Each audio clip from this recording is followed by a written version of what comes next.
Hello student, apex ইনস্টিটিউটের YouTube চ্যানেলে তোমাদের সকলকে স্বাগত জানাই। তো দেখো, আজ আমরা আর একটা নতুন ভিডিও নিয়ে এসে হাজির হয়েছি। সেটা হচ্ছে তোমার রিজনিং এর প্র্যাকটিস সেট। তো আগে আমরা একটা প্র্যাকটিস সেট করেছিলাম, এটা প্র্যাকটিস সেট 2। তো আমি চাইছি কি যে রিজনিং এর সেটগুলো তোমাদের সামনে তুলে ধরা, যাতে তোমাদের রিজনিং এ একটা তো স্কোরিং সাবজেক্ট, তো রিজনিং গুলো যাতে তোমরা খুব ভালোভাবে করতে পারো। তো দেখো, একদম সরাসরি কোশ্চেনে চলে যায়, তোমরা সলভ করার চেষ্টা করো। আমি এখানে বলে দিচ্ছি। তো দেখো, প্রথম কোশ্চেন কি বলেছে, দেখো, কিছু ছেলে একটি সারিতে বসে রয়েছে। বাম দিক থেকে পি হলো 14তম এবং ডান দিক থেকে কিউ হলো সপ্তম। যদি পি ও কিউ এর মাঝে 4জন ছেলে থাকে, তবে কতজন ছেলে ওই সারিতে বসে রয়েছে? তো এটা দেখো র্যাঙ্কিং এর কোশ্চেন। তো কিভাবে করব, চলো দেখো। কি বলেছে, কিছু ছেলে একটি সারিতে বসে রয়েছে। আচ্ছা, বাম দিক থেকে পি, তাহলে বাম দিক কোনটা? এদিক থেকে। বাম দিক থেকে পি কততে আছে? বাম দিক থেকে পি আছে 14। এবং ডান দিক থেকে কিউ, আচ্ছা কিউ ডান দিক থেকে মানে এদিক থেকে, ডান দিক থেকে কিউ কতই আছে? না 7। যদি পি ও কিউর মাঝে 4জন থাকে, অর্থাৎ এদের মাঝে যদি 4জন থাকে, তবে কতজন ছেলে ওই সারিতে বসে রয়েছে? তাহলে টোটাল কতজন আছে? তাহলে এখানে কি করব, দেখো, এদিক থেকে 14, এদিক থেকে 7, তাহলে 14 আর 7 কত হচ্ছে? 21। আর মাঝখানে কতজন আছে? 4জন। তাহলে এখানে 4 করো, তাহলে কত হচ্ছে? টোটাল হচ্ছে 25 জন। তাহলে উত্তর হয়ে গেল অপশান সি, অর্থাৎ 25 জন ছাত্র এদের টোটাল আছে। তো দেখো কি বলেছে, একটি ঘড়ির আয়নাতে সময় দেখায় 3:15, তবে সঠিক সময়টি লেখো। অর্থাৎ এখানে এটা ক্লক থেকে এসেছে। ক্লকের দুটো পার্ট আছে, একটা তোমরা জানো, একটা মিরর আর একটা হচ্ছে ওয়াটার।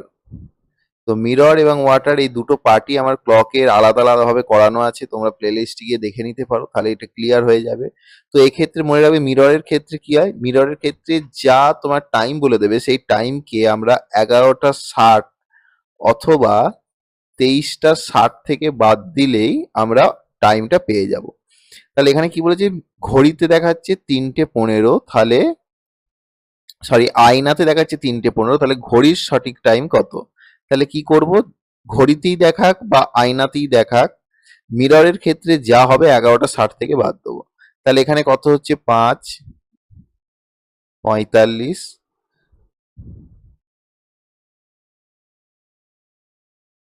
আর এখানে তাহলে কত হবে বলো? 8। তাহলে কত হচ্ছে? 8:45। তাহলে এক্ষেত্রে উত্তর হয়ে গেল কত? 8:45। অর্থাৎ একটি ঘড়ির আয়নাতে সময় যদি 3:15 দেখায়, তাহলে অরিজিনাল হবে 8:45। কেমন? এগুলো তোমরা নিজেরাও করার চেষ্টা করো, আমিও করে দিচ্ছি। তো দেখো নেক্সট, দেখো কি বলেছে, 2, 4, 16 প্রদত্ত সেটটির সাথে নিম্নের কোনটির মিল আছে? আচ্ছা, এই ক্ষেত্রে কি এরকম আমি আগেও সেট করিয়েছি। দেখো এটা কি, না এইটা খুব এখন আসছে। এর ক্ষেত্রে কি করা হচ্ছে, না এই যে 2, 14, 16 এদের মধ্যে একটা লজিক আছে। এই সেম লজিকটা কোন অপশনের মধ্যে আছে তোমাকে দেখতে হবে। সেম লজিক কি কি বলেছে, দেখো 2, 14, 16 কিভাবে হয়েছে, দেখো 2 এর সঙ্গে দেখো 7 গুণ, আবার এখানে 2 এর সঙ্গে 8 গুণ। লজিকটা হচ্ছে এইটা, একটা 7 গুণ, তারপরেরটা হচ্ছে 8 গুণ। তাহলে কোন এমন একটা অপশানে থাকবে যেখানে প্রথমটার সঙ্গে 7 গুণ হবে আর দ্বিতীয়টার সঙ্গে 8 গুণ হবে? তাহলে দেখো আমরা এখানে দেখতে পাচ্ছি 3, 7, দেখো 3, 21 আর এখানে 24। তাহলে 3, 7, 21, 3, 8, 24। তাহলে অপশন সিটাই একমাত্র এই লজিকটার সাথে যাচ্ছে। তাহলে এক্ষেত্রে কি হবে, না অপশন সি হয়ে গেল উত্তর। কেমন? চলো নেক্সট দেখো, এ হলো বি এর বোন, সি হলো বি এর মা, ডি হলো সি এর বাবা, ই হলো ডি এর মা, তবে এর সাথে ডি এর সম্পর্ক কি? আচ্ছা, এই ক্ষেত্রে দেখো এইগুলো তোমার রিলেশন থেকে এসেছে। এই ক্ষেত্রে আমাকে কি করতে হবে, না যেমন বলেছে আমি তেমন ভাবে করব। এ হলো বি এর বোন, দেখো এ হচ্ছে বি এর বোন, মানে হচ্ছে এ হচ্ছে স্ত্রী, তো স্ত্রী লোক অর্থাৎ মহিলা, তার জন্য আমরা মাইনাস সাইনটা নিলাম। প্লাস হলে আমরা পুরুষ বোঝাবো। এ হলো বি এর বোন, মানে এরা সেম জেনারেশনে, বি এর বোন হচ্ছে এ। সি হলো বি এর মা। আচ্ছা, দেখো সি, সি হচ্ছে বি এর মা, সিও একজন মহিলা, সি হলো বি এর মা। তাহলে এরা যদি ভাই বোন হয়, এক্ষেত্রে তোমার এও সি এর কন্যা হবে। তো নেক্সট দেখো কি বলেছে, সি হলো এর বি এর মা, ডি হলো সি এর বাবা, ডি হলো সি এর বাবা। আচ্ছা, এখানে আবার আমি ডি লিখলাম, সরি ডি লিখলাম। ডি কি না, ডি হচ্ছে সি এর বাবা, তাহলে আমি এখানে প্লাস করলাম, ডি হলো সি এর বাবা। ই হলো ডি এর মা, ই হলো ডি এর মা, তাহলে কি হবে, ই হলো ডি এর মা, অর্থাৎ আমাকে এইখানে আবার উপরে লিখতে হবে ই হলো ডি এর মা, ঠিক আছে। তবে এর সাথে ডি এর সম্পর্ক কি, মানে ডি এর কে হয়, ডি এর কে হয়, তাহলে ডি এর কে হবে না, এর মা হচ্ছে কি সি, সি এর বাবা যদি ডি হয় তাহলে ডি হবে কি, ডি হবে এর দাদু। তোমাকে এখানে জানতে চেয়েছে এর সাথে ডি এর সম্পর্ক, তো ডি এর কে হয়, তাহলে ডি হচ্ছে এর দাদু। তোমরা কখনোই নাতি করে দেবে না, ঠিক আছে, অনেকেই ভুল করে, তবে এ এর সাথে ডি এর সম্পর্ক অর্থাৎ এ ডি এর কে হয় নাতি, এটা কিন্তু ভুল উত্তর হয়ে যাবে। এ এর সাথে ডি এর সম্পর্ক অর্থাৎ ডি এর কে হয়, তাহলে এক্ষেত্রে ডি হবে এর দাদু। কেমন? চলো নেক্সট 5 নম্বর। দেখো 5 নম্বর কি বলেছে, দেখো এখানে একটা সিলোজিম দিয়েছে, কি না, সমস্ত আম হলো আপেল, সমস্ত আপেল হলো কলা, কিছু কলা হলো আঙুর। তো সিলোজিম আমরা কি না ভেন ডায়াগ্রামের সাহায্যে করব। তো দেখো সমস্ত আম হলো আপেল, তাহলে সকল আম, দেখো এটা যদি আম হয়, সমস্ত আম হচ্ছে কি আপেল, সব আম আপেল। আচ্ছা, এটাকে আমরা কিভাবে আঁকতে পারি, এখানে এটা আম আপেল, ঠিক আছে, মানে একই বৃত্তের মধ্যে এটাই আম এটাই, যেহেতু সমস্ত আম আপেল বলেছে। এবার বলেছে সমস্ত আপেল হলো কলা, তাহলে সমস্ত আপেল হলো কলা মানে কি, এটাকে আমি আবার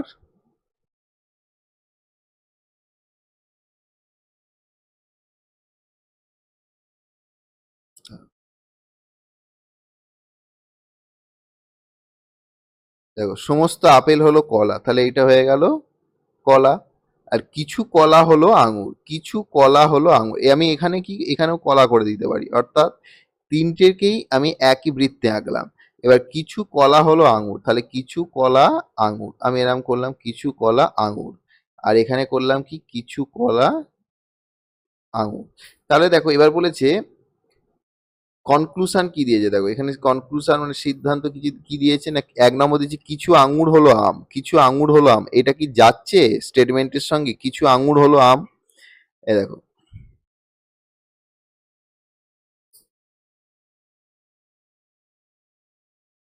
কিছু আঙুর হলো আম, এইখানে দেখো কিছু আঙুর আমে গেছে, কিন্তু এইখানে আমি যদি দেখি কিছু আঙুর কিন্তু আমে যায়নি, তাহলে কিছু আঙুর আম এটা কিন্তু আমি ডেফিনেট বলতে পারবো না। অর্থাৎ ভেন ডায়াগ্রামের ক্ষেত্রে কি বলেছি না, যতগুলো বৃত্ত ভেন ডায়াগ্রাম আঁকা সম্ভব প্রত্যেকটাতে ফলো হতে হবে, তবেই আমি বলবো স্টেটমেন্টটা ফলো। যদি একটাতে ফলো না হয় তাহলে আমি কখনোই বলবো না স্টেটমেন্টটা ফলো করেছি, তাহলে এতে হলেও এতে কিন্তু ফলো হচ্ছে না, তাই জন্য 1 নম্বর সিদ্ধান্ত হলো না, কাটা। 2 নম্বর কি বলেছে, কিছু কলা হলো আম, এই দেখো কিছু কলা, এখানে আম কি সকল আম কলা, তাহলে কিছু কলা আম, আর সকল কলা আম, সকল কলা আম মানেও আমি কিছু কলা আম বলতে পারি, তাহলে 2 নম্বরেরটা হয়ে গেল ঠিক। তাহলে এখানে শুধুমাত্র 2 সত্য, অপশন সি হয়ে গেল উত্তর। তো সিলোজিমের আমি একটা আলাদা ক্লাস একদিন করাবো তোমাদের, সিলোজিম ভেন ডায়াগ্রামের সাহায্যে কিভাবে একদম 100% তোমরা রাইট করবে সেটা আমি দেখিয়ে দেবো। নেক্সট ক্লাস আমি নিয়ে আসবো, তোমরা প্র্যাকটিস এখন প্র্যাকটিস সেটগুলো করো। নেক্সট দেখো 6 জন ব্যক্তি উত্তর দিকে মুখ করে বসে আছে, এটাও র্যাঙ্কিং থেকে এসেছে, দেখো সিটিং অ্যারেঞ্জমেন্ট বা র্যাঙ্ক, সিটিং অ্যারেঞ্জমেন্টই বলা যেতে পারে, এটা র্যাঙ্কিং না সিটিং অ্যারেঞ্জমেন্ট। কি বলেছে দেখো 6 জন ব্যক্তি 1 2 3 4 5 6 উত্তর দিকে মুখ করে বসে আছে, বি এবং সি দুই ধারে বসে আছে। আচ্ছা দেখো বি এবং সি এরা কি হয়েছে না, এরা দুজন দুই প্রান্তে বসে আছে। আবার সি কে তুমি এদিকেও লিখতে পারতে, বি কে এদিকেও লেখা যেত, কিন্তু আমি দেখি আর কি হয়।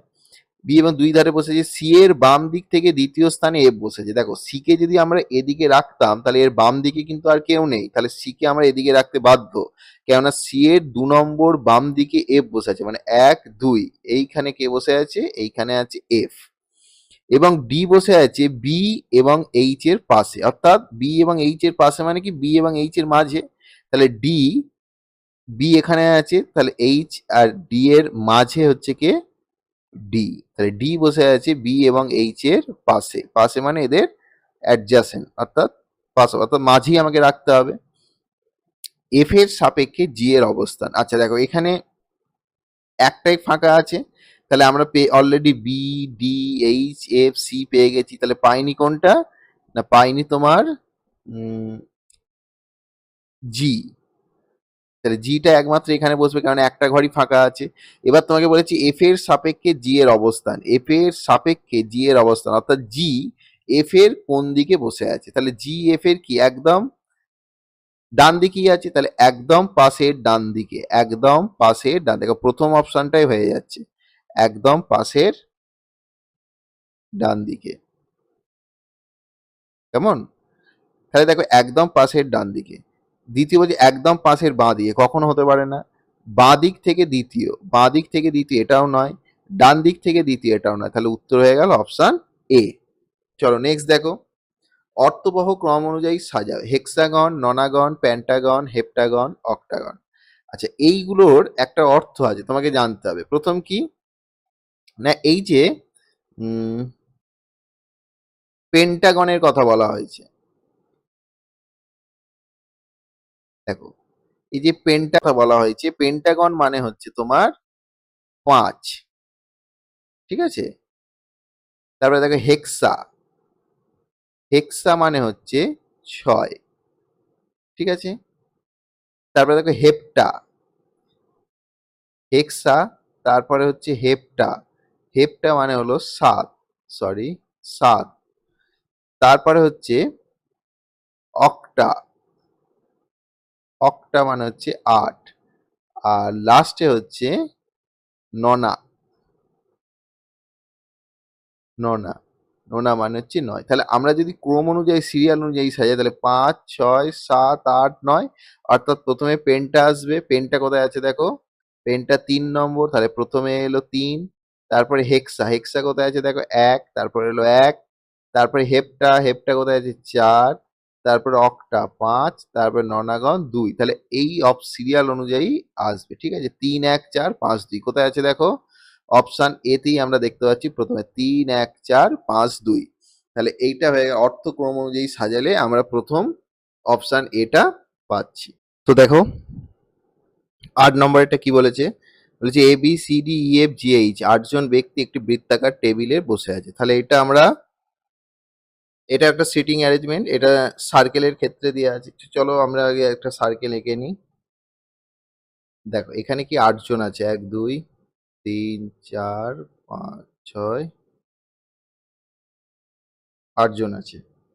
দেখো ই এর বাম দিক থেকে তৃতীয় স্থানে বসে আছে এইচ, ই এর বাম দিক থেকে তৃতীয়। আচ্ছা সার্কুলারের ক্ষেত্রে সবসময় মনে রাখবে, সার্কেলের ক্ষেত্রে তুমি যেখান থেকেও শুরু করতে পারো, যেহেতু এটা বৃত্ত ঠিক ঘুরে এসে এটা কিন্তু মিলে যাবে। তাহলে বলেছে দেখো ই এর বাম দিকে, আমি ই কে এখানে বসালাম, এর বাম দিক কোনটা এটা, ই এর বাম দিক থেকে তৃতীয় স্থানে বসে আছে এইচ, মানে 1, 2, 3, তাহলে এইখানে এইচ আছে।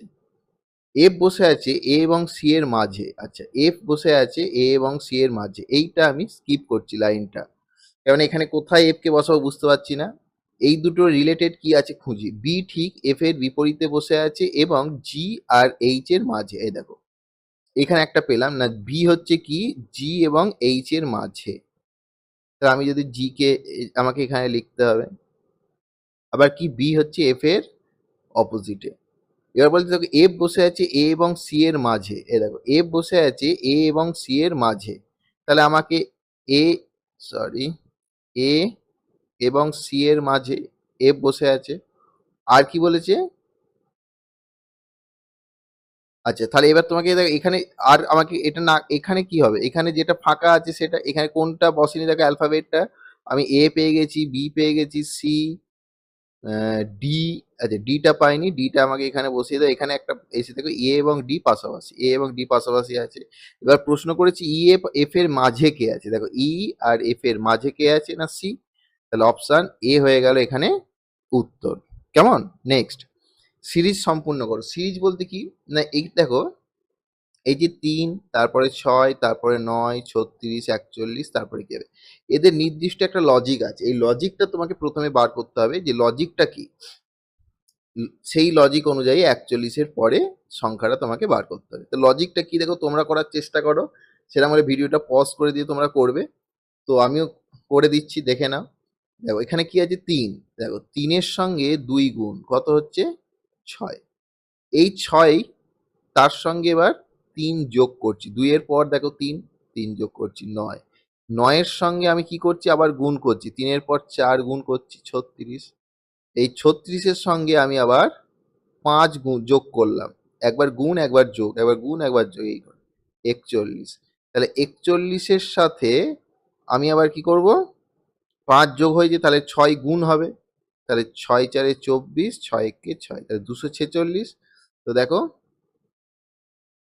দেখো 246, অপশন ডি হচ্ছে উত্তর। তাহলে লজিকটা বোঝা গেল।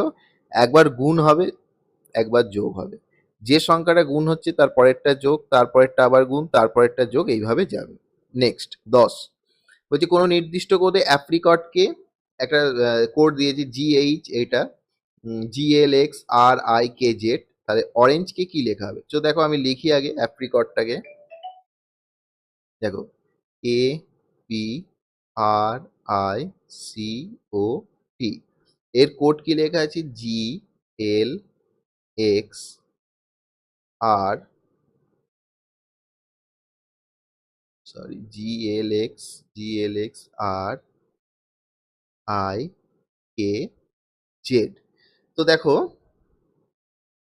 এক্ষেত্রে দেখো এ কিভাবে লজিকটা এসেছে, দেখো এ কোনাকুনি, দেখো এ থেকে জেড আমরা কি জানি? অপোজিট। এ অপোজিট কি? জেড। এই যে অপোজিট আর অ্যালফাবেটিক্যালি র্যাঙ্কিং, এটা নিয়ে আমি একটা ক্লাস করাবো তোমাদের। তো দেখবে খুব একটা মজার ক্লাস হবে, প্রথম কথা। দ্বিতীয়ত হচ্ছে তোমাদের এই যে বিপরীত শব্দগুলো একটা মনে রাখার সুন্দর কৌশল আমি তোমাদের শিখিয়ে দেবো, ঠিক আছে? তো দেখো এর অপোজিট ঠিক কোনাকুনি, রিভার্সে আমরা যদি লিখি এটা, মানে জেড থেকে যদি শুরু করি, জেড, ঠিক আছে? এ দেখো ZKIRXLG। তাহলে দেখো এর অপোজিট জেড, এর অপোজিট জেড। আচ্ছা, পি এর অপোজিট কি? পি এর অপোজিট হচ্ছে কে, ক্যালকাটা পুলিশ। আর এর অপোজিট কি? আই। আই এর হচ্ছে আর। সি এর এক্স, ও এর এল, টি এর জি। তাহলে আমাকে জানতে চাইছি কি? অরেঞ্জ। তাহলে অরেঞ্জের কি হবে? আচ্ছা, এটাকে আমি এখানে আমি লিখছি ছোট করে, দেখো অরেঞ্জের,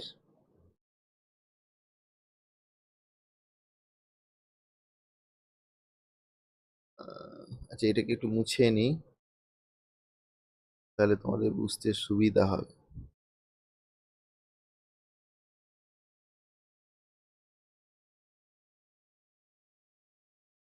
তো দেখো, তো দেখো অরেঞ্জের ক্ষেত্রে লিখছি আমি ORANGE। তো অরেঞ্জের ক্ষেত্রে কি হবে না? কোনাকুনি। ও এর অপোজিট কি হবে বলো? এল। আর এর অপোজিট কি হবে? আই। এর অপোজিট জেড। এন এর অপোজিট কি হবে? এম। জি এর অপোজিট কি হবে? টি। ই এর অপোজিট ভি। এইভাবে তোমরাও কিন্তু বিপরীত শব্দটা যখন শিখিয়ে দেবো তোমরাও এইভাবে মনে রাখতে পারবে। তাহলে দেখো এইটা কোথায় আছে? VTM ZIL, VTM ZIL, এ দেখো অপশন বি তে আমরা দেখতে পাচ্ছি উত্তরটা। তাহলে অরেঞ্জের কোড আমরা কি লিখবো? VTM ZIL, ঠিক আছে? তো দেখো আজ এই 10টা সেটই তোমাদের সামনে তুলে ধরলাম। এইভাবে ছোট ছোট সেট তোমাদের কাছে নিয়ে আমি হাজির হব, যাতে তোমাদের রিজনিং এর প্রতি একটা ভরসা তৈরি হয় এবং একটা কনফিডেন্স নিয়ে তোমরা পরীক্ষাটা দিতে যেতে পারো। এছাড়াও বিভিন্ন ক্লাস আমরা আনার চেষ্টা করব তোমাদের সামনে।